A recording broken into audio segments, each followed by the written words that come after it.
Alors, Drugsby et Jean-Mi, vous me dites, c'est du syndrome de Stockholm. La réalité, c'est que c'est pas exactement pareil. Mais c'est une bonne question. Alors, je vais vous faire une petite explication rapide, en espérant que ça vous convienne. Le syndrome de Stockholm, c'est quand une victime développe de l'attachement pour son agresseur. En général, elle est dans un contexte de danger extrême. En captivité, séquestration. On parle de prise d'otage, de femmes enfermées, isolées, menacées physiquement.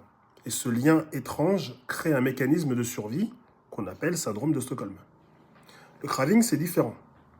Il est plus sournois, plus quotidien. C'est une addiction émotionnelle souvent invisible dans une relation toxique. La victime n'est pas enfermée dans une cave.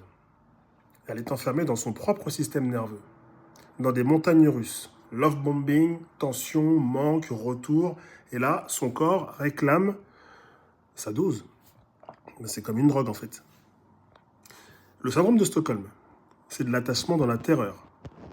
Le craving, c'est du manque dans l'illusion d'amour. Dans les deux cas, la victime ne choisit pas consciemment, mais c'est un mécanisme de survie. Mais dans le craving, elle peut vivre en liberté apparente et pourtant être enchaînée de l'intérieur. Voilà.